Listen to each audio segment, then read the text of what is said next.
بسم اللہ الرحمن الرحیم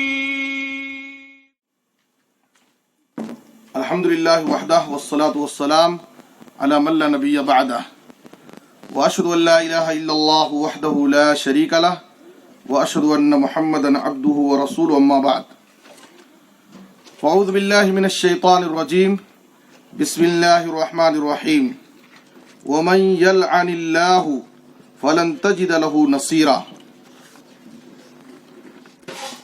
محترم حاضرین، خواتین اسلام، عزیز بچوں، نوجوانوں،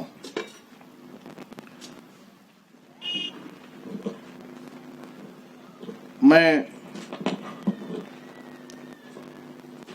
آپ کے سامنے آج کے اس اجتماع میں جس موضوع پر گفتگو کرنا چاہتا ہوں وہ ہے ملعون عورتیں۔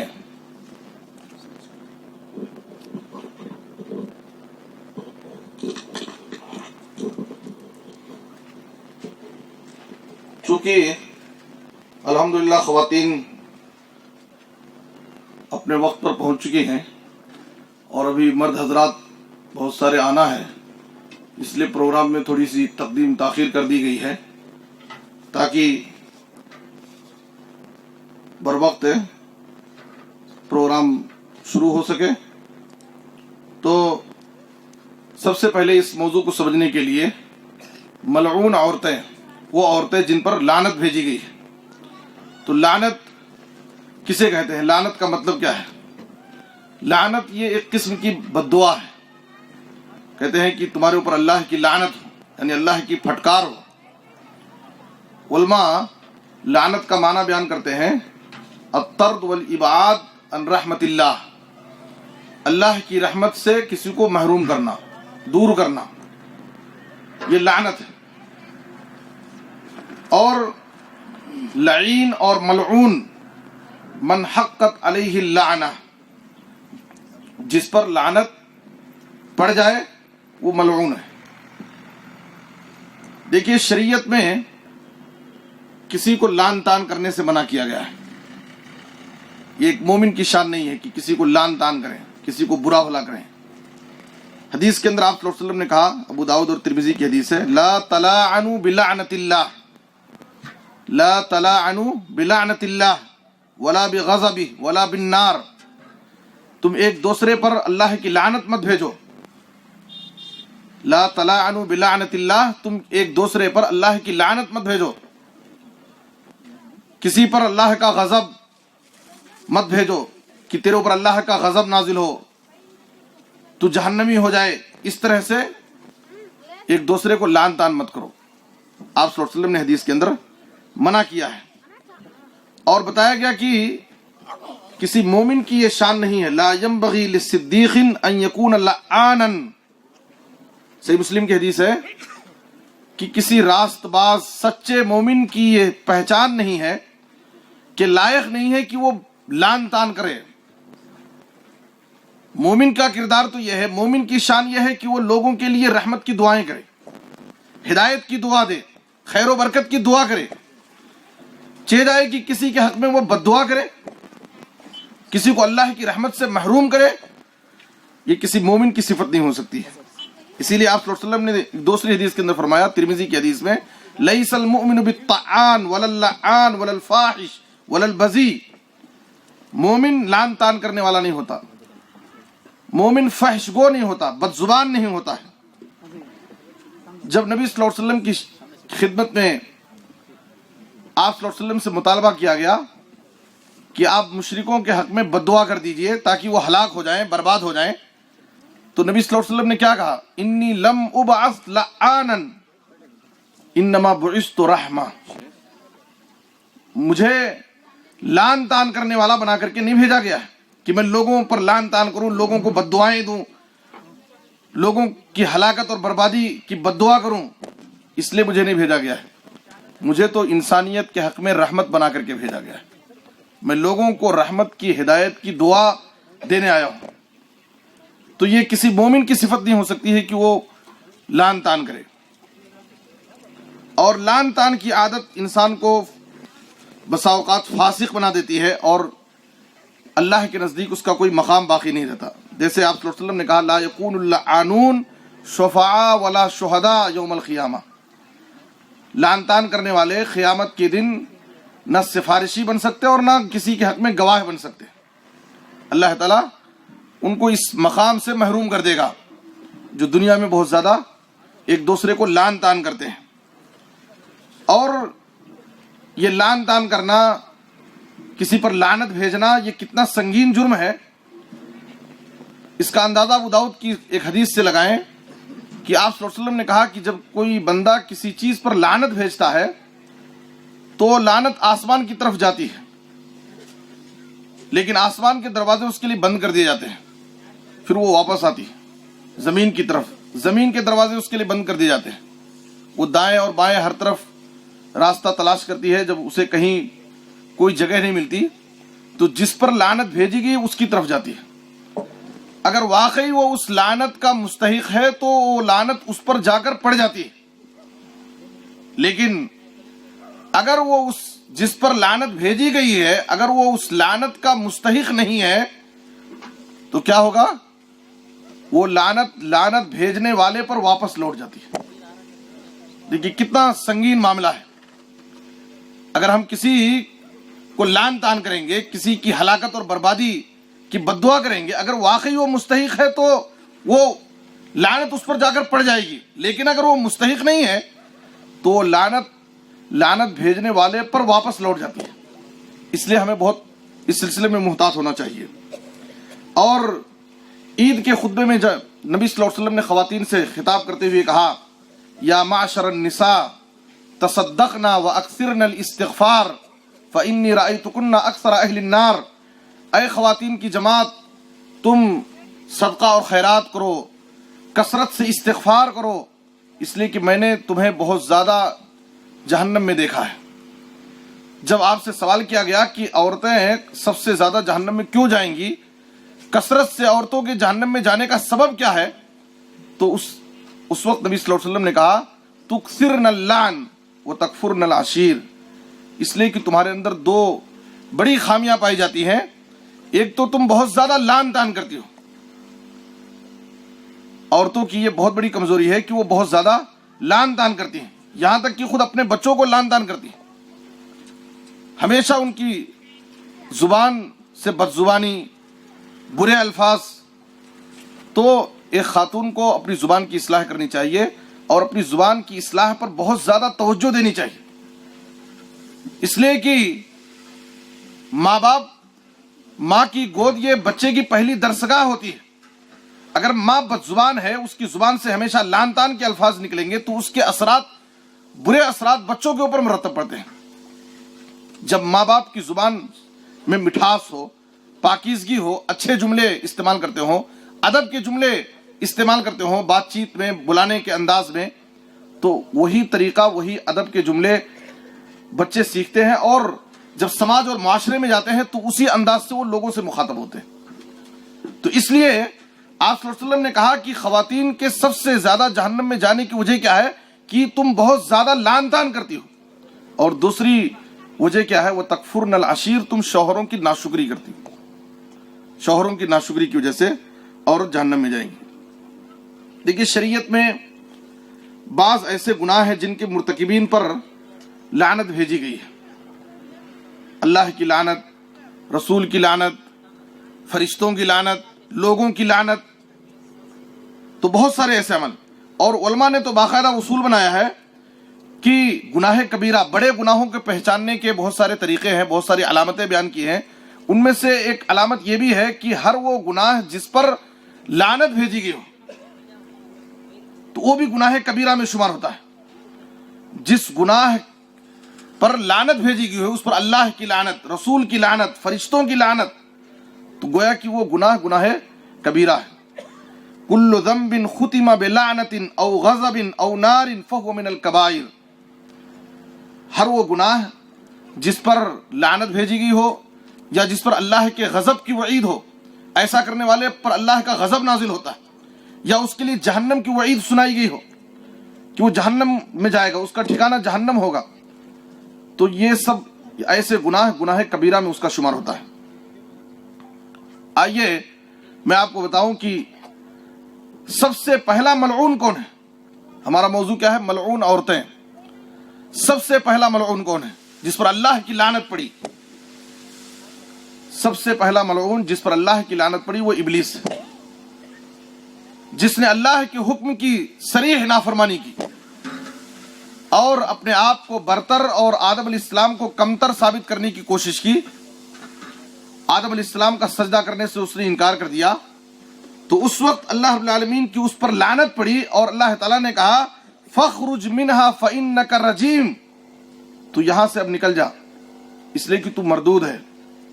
اور آگے اللہ نے کیا کہا وَإِنَّ عَلَيْكَ لَعْنَتِي إِلَى يَوْمِ الدِّينِ, قیامت کے دن تک تیرے اوپر میری لعنت ہے.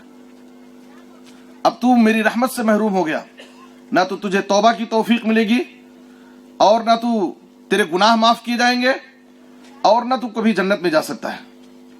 تیرے اوپر قیامت تک میری لعنت پڑ گئی, اب تو ملعون ہے.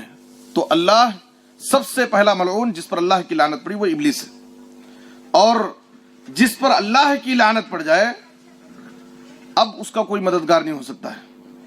قرآن مجید میں سورہ نساء میں اللہ نے کہا وَمَن يَلْعَنِ اللَّهُ فَلَن تَجِدَ لَهُ نَصِيرًا, جس پر اللہ کی لعنت پڑ جائے, جو اللہ کی رحمت سے محروم ہو گیا, اب اس کا کوئی مددگار نہیں ہو سکتا ہے, اس لیے کہ ہر شخص اللہ کی رحمت کا محتاج ہے. تو لعنت کے بہت سارے اسباب ہیں, بہت سارے ایسے گناہ ہیں جن پر اللہ کی لعنت, رسول کی لعنت, فرشتوں کی لعنت بھیجی گئی ہے. ان میں سے بہت سارے گناہوں کا تعلق مرد و خواتین دونوں سے ہیں, بعض گناہوں کا تعلق مردوں سے خاص طور پر ہے. لیکن آج کی اس گفتگو میں ایسے گناہوں کا تذکرہ کروں گا جن گناہوں کی وجہ سے خواتین پر, عورتوں پر لعنت بھیجی گئی. دیکھیے, سب سے پہلے صحیح مسلم کی وہ حدیث جس میں عبداللہ بن مسعود رضی اللہ عنہ نے کہا کہ لعن اللہ الواشمات والمستوشمات والنامسات والمتنمسات والمتفلجات للحسن المغیرات خلق اللہ, اللہ رب العالمین کی لعنت ہو. اس حدیث کے اندر جو صفات خواتین کے ذکر کیے گئے ہیں وہ خواتین ہیں جو غیر شرعی طریقے سے زیب و زینت کا اہتمام کرتی ہیں. زیب و زینت اختیار کرنے میں وہ غیر شرعی طریقے اختیار کرتی ہیں, جیسے الواشمات والمستوشمات, گدنے لگانے والیاں اور گدنے لگوانے والیاں. گدنے لگانے یعنی سوئی جسم میں چبھو کر کے خون نکالنا, پھر اس پر سیاہی یا نیل وغیرہ ڈالنا, اس کے بعد پھر وہ خوبصورت ہو جاتا ہے اور انمٹ نقوش اس پر پڑ جاتے ہیں جو کبھی مٹتا نہیں ہے, جس کے بہت سارے جدید طریقے اس وقت سماج اور معاشرے میں رائج ہو گئے ہیں. تو لگانے والی عورت اور لگوانے والی یعنی جو اس سلسلے میں تعاون کر رہی وہ بھی, دونوں پر اللہ کی لعنت ہے. معلوم کیا ہوا کہ معصیت گناہوں میں تعاون بھی یہ بھی جرم ہے, یہ بھی گناہ ہے. کسی گناہ کے کام میں کسی کا تعاون ہم کو نہیں کرنا چاہیے, ورنہ ہم بھی برابر مجرم ہوں گے. اور اسی طریقے سے چہرے کے, خواتین چہروں کے اوپر جو بال اگتے ہیں خاص طور پر آنکھوں کے اوپر, اور جو چھوٹے چھوٹے روئے ہیں ان کو صاف کرانا, ان کو نکلوانا. اسی طریقے سے دانتوں میں شگاف کرانا, فاصلہ کرانا خوبصورتی بڑھانے کے لیے.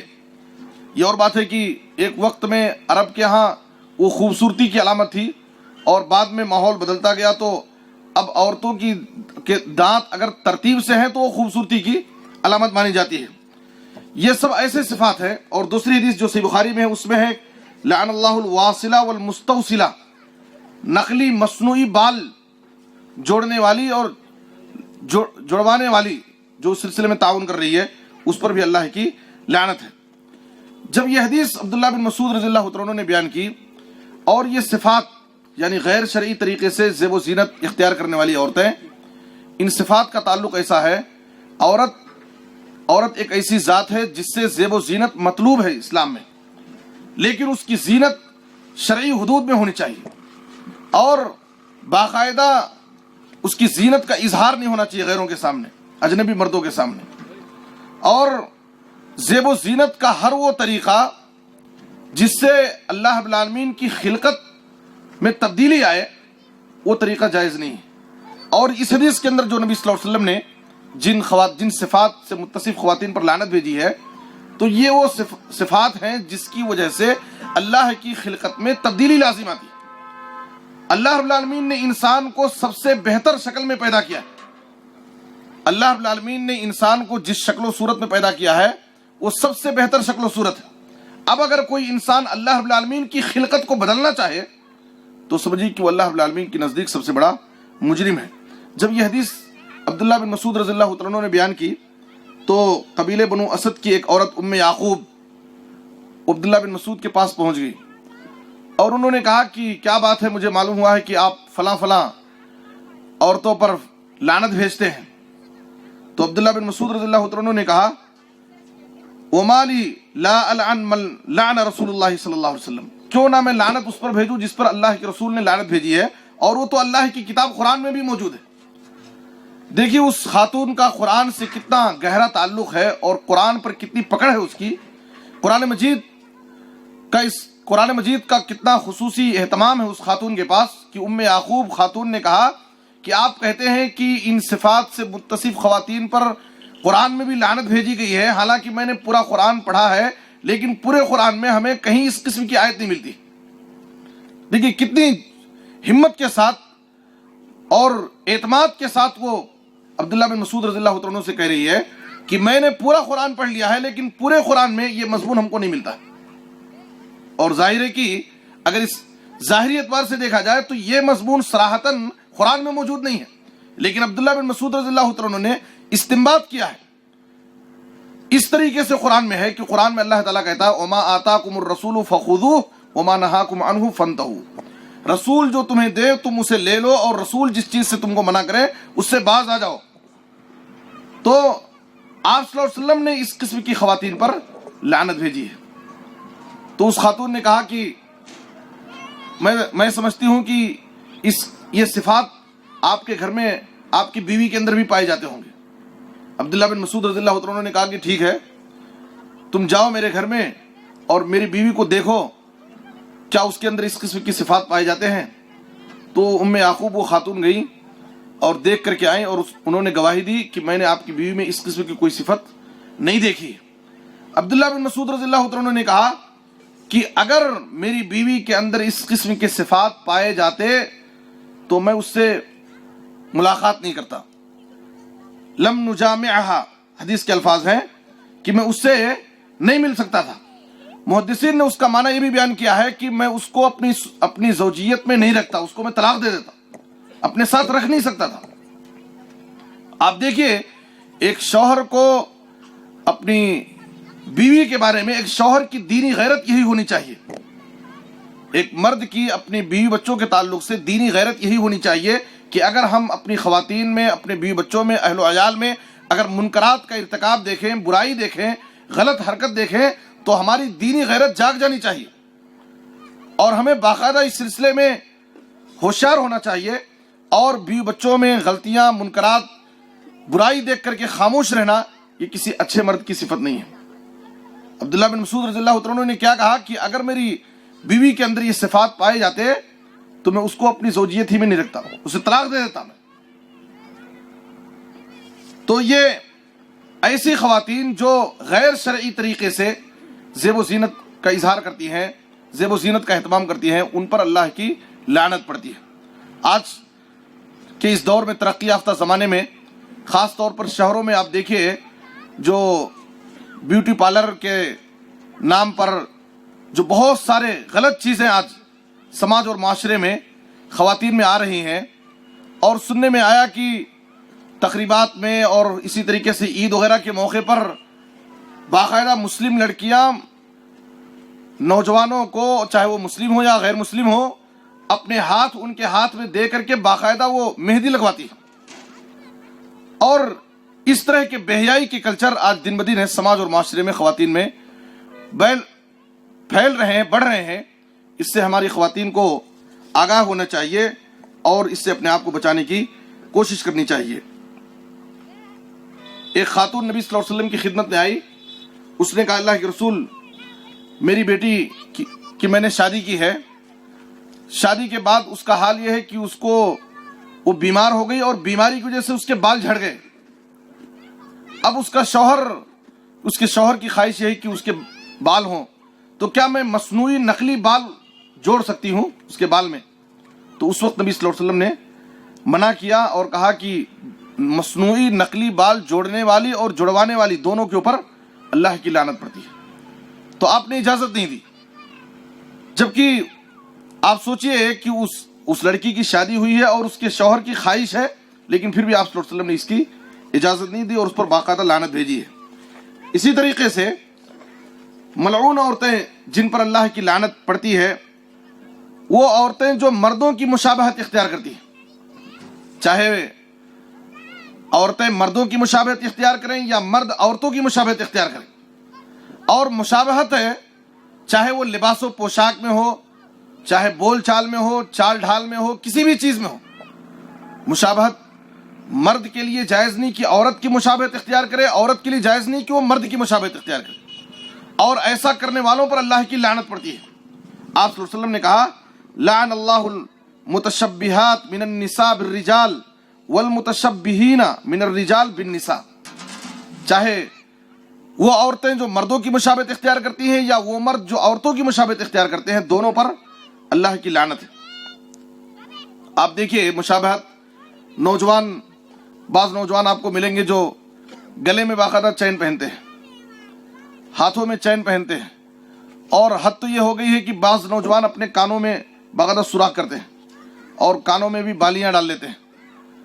تو بہت سارے ایسی چیزیں ہیں جو مردوں میں خواتین کی مشابہت ہے اور خواتین میں مردوں کی مشابہت ہے۔ آپ صلی اللہ علیہ وسلم نے حدیث کے اندر فرمایا لعن اللہ الرجل یلبس لبسۃ المرأة والمرأة تلبس لبسۃ الرجل، اللہ رب العالمین کی لعنت ہے اس مرد پر جو عورت کا لباس پہنے اور اس عورت پر اللہ کی لعنت ہو جو مرد کا لباس پہنے۔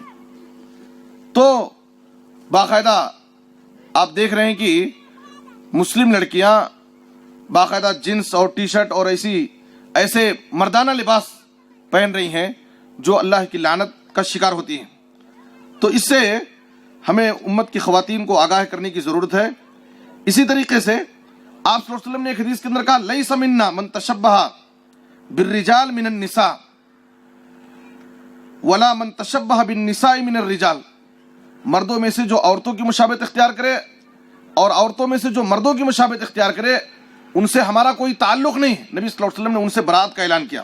اور ایک تیسری حدیث میں آپ صلی اللہ علیہ وسلم نے کہا ثلاث لا يدخلون الجنہ، 3 قسم کے لوگ ایسے ہیں جو جنت میں داخل نہیں ہوں گے، ولا ينظر اللہ الیہم یوم القیامہ، اور قیامت کے دن اللہ تعالیٰ ان کی طرف دیکھے گا نہیں۔ آپ صلی اللہ علیہ وسلم نے کہا العاق والدیہ، ماں باپ کی نافرمانی کرنے والے کو، ماں باپ کا نافرمان جنت میں داخل نہیں ہوگا اور اللہ کی نظر رحمت سے محروم کر دیا جائے۔ اور والمرأة المترجلہ ای المتشبہہ بالرجال، اور مردوں کی مشابہت اختیار کرنے والی عورت نہ جنت میں جائے گی اور اللہ کی نظر رحمت سے بھی محروم رہے گی۔ والدیوس، اور اسی طرح سے بے غیرت مرد جو اپنے گھر کی خواتین میں بے حیائی کو دیکھتا ہے اور خاموش رہتا ہے، اس کی غیرت جوش میں نہیں آتی ہے، تو ایسا بے غیرت مرد بھی جنت میں داخل نہیں ہوگا اور اللہ کی نظر رحمت سے محروم رہے گا۔ اسی طریقے سے تیسری چیز، شوہر کو ناراض کرنے والی عورت پر بھی اللہ کی لعنت پڑتی ہے۔ آپ صلی اللہ علیہ وسلم نے حدیث کے اندر فرمایا کہ اذا دعا الرجل امراته الى فراشه فابت فبات غضبان علیها لعنتها الملائکہ حتی تصبح، اور دوسری روایت میں بخاری کی حتی ترجع، کہ جب شوہر اپنی بیوی کو اپنے بستر پر بلائے اور وہ انکار کر دے اور شوہر ناراض ہو کر کے رات گزارتا ہے تو صبح تک، اور ایک روایت میں ہے کہ اس عورت کے اپنے شوہر کو دوبارہ شوہر کی طرف پلٹنے تک فرشتے مسلسل اس پر لعنت بھیجتے رہتے ہیں، اس لیے کہ ایک خاتون پر اس کے شوہر کا بہت بڑا حق، اور اس کی ذمہ داری ہے کہ وہ اپنے شوہر کا حق ادا کرے، اس کی اطاعت اور فرما برداری کرے۔ آپ صلی اللہ علیہ وسلم نے تو یہاں تک فرمایا کہ والذی نفس محمد بیدہ لا تودی المرأة حق ربها حتى تودی حق زوجها، قسم ہے اس ذات کی جس کے ہاتھ میں محمد کی جان ہے صلی اللہ علیہ وسلم، کوئی عورت اپنے رب کا حق اس وقت تک ادا نہیں کر سکتی جب تک اپنے شوہر کا حق ادا نہ کرے۔ شوہر کا اتنا بڑا مقام ہے، اپنے رب کا اس وقت تک حق ادا نہیں کر سکتی جب تک اپنے شوہر کا حق ادا نہ کرے۔ یہاں تک کہ وہ کسی ضرورت کے لیے کہیں جا رہی ہے، سواری پر بیٹھ گئی ہے، بہت یعنی اس کو ضروری کام کے لیے جا رہی ہے، اور شوہر اس کو طلب کرتا ہے تو اس کے لیے گنجائش نہیں ہے کہ وہ انکار کرے۔ ایسی صورت میں بھی اس کی ذمہ داری ہے کہ وہ شوہر کی دعوت پر لبیک کہے، وہ آ جائے واپس، اتنا بڑا مقام ہے۔ تو اس لیے اگر کوئی عورت اپنے شوہر کو ناراض کرتی ہے اپنے سلوک اور برتاؤ سے، تو ایسی عورت پر بھی اللہ کی لعنت پڑتی ہے، فرشتوں کی لعنت پڑتی ہے۔ حسین بن محسن رضی اللہ تعالیٰ عنہ کی پھوپھی جب نبی صلی اللہ علیہ وسلم کی خدمت میں ایک مرتبہ آئیں اور آپ صلی اللہ علیہ وسلم سے کسی ضرورت کے تحت آئی تھی، جب ضرورت پوری ہو گئی تو آپ صلی اللہ علیہ وسلم نے کہا کہ کیا تمہارے شوہر ہیں؟ تو کہا ہاں۔ تو آپ نے کہا کہ تمہارے شوہر کے ساتھ کیسا سلوک برتاؤ ہے، تم اپنی شوہر کی نظر میں کیسی ہو؟ تو ان کی پھوپھی نے کہا کہ میں اپنے شوہر کی ہر ممکن طریقے سے حتی المقدور خدمت کرتی ہوں، ان کی اطاعت اور فرمانبرداری کرتی ہوں، اور ان کی اطاعت اور خدمت میں کوئی کسر نہیں چھوڑتی۔ اس وقت نبی صلی اللہ علیہ وسلم نے ان کو نصیحت کرتے ہوئے کہا فانظری این انت منہ، دیکھو تم اچھی طرح سے دیکھ لو تمہارے شوہر کے ساتھ تمہارا سلوک اور برتاؤ کیسا ہے۔ فانما هو جنتک و نارک، اس لیے کہ تمہارا شوہر تمہارے لیے جنت بھی ہے جہنم بھی ہے۔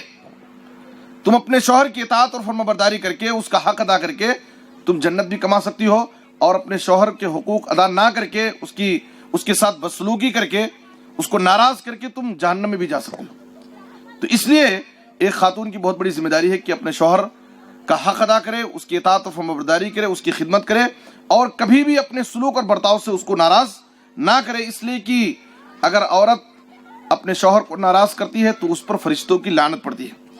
اسی طریقے سے لعنت کے اسباب میں خواتین کے لیے ایک چیز ہے نوحہ کرنے والی عورتیں۔ خاص طور پر مصیبتوں، پریشانیوں میں، حادثات میں خواتین عام طور پر بہت جلد بے قابو ہو جاتی ہیں، جزا فضا کرنے لگتی ہیں اور اپنی زبان سے اول فول بکنے لگتی ہیں۔ بہت ساری ایسی باتیں وہ اپنی زبان سے ادا کر دیتی ہیں جس سے اللہ ناراض ہو جاتا ہے۔ تو نوحہ خوانی کرنا اور خاص طور پر میت کے محاسن کو بیان کر کے، اس کی خوبیوں کو بیان کر کے، اس کی زندگی کے کارناموں کو یاد کر کے رونا، چیخنا، چلانا، گریبان پھاڑنا، چہرے پر تماچے مارنا، یہ سب جاہلیت کی عادتوں میں سے ہے، اور ایسی عورت پر بھی اللہ کی لعنت پڑتی ہے۔ نبی صلی اللہ علیہ وسلم نے کہا لعن اللہ الخامشہ وجہہا، اللہ کی لعنت ہے اس عورت پر جو اپنے چہرے کو نوچے، والشاقہ جیبہا، اور جو اپنے گریبان کو پھاڑے مصیبت اور پریشانی میں، والداعی بالویل والثبور، اور مصیبتوں اور پریشانیوں میں ہلاکت اور تباہی پکارنے والی۔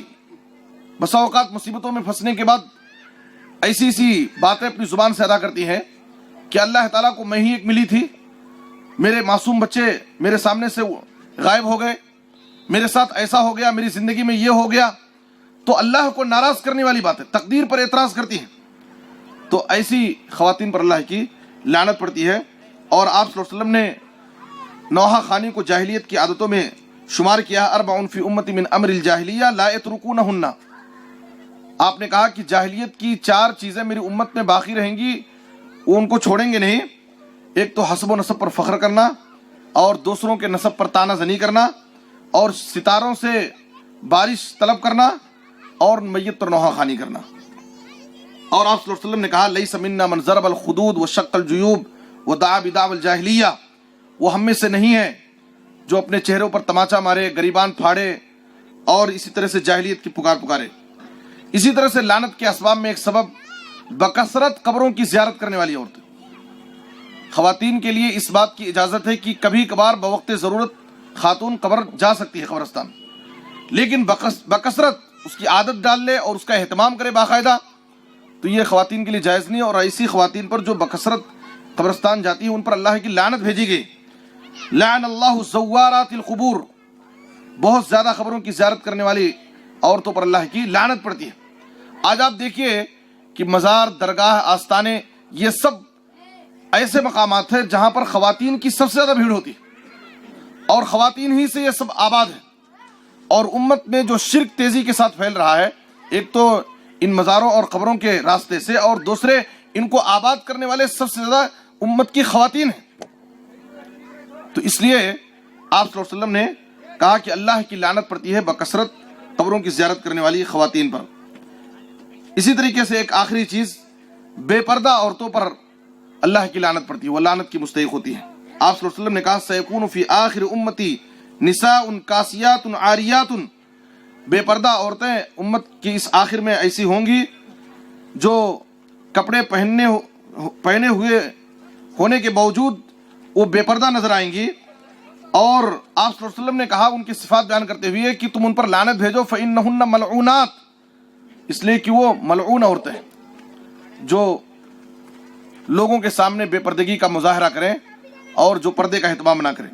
تو اس لیے ہماری خواتین کو چاہیے کہ ہم ان اسباب سے، ان برائیوں سے اپنے آپ کو بچائیں جس کی وجہ سے ہم اللہ کی لعنت کے مستحق ہو جائیں۔ اس لیے کہ میں نے کہا کہ قرآن مجید کی آیت کی روشنی میں کہ جس پر اللہ کی لعنت پڑ گئی اب اس کا کوئی مددگار نہیں ہوگا، جو اللہ کی رحمت سے محروم ہو جائے اب وہ اس کی ہلاکت اور اس کی تباہی یقینی ہے۔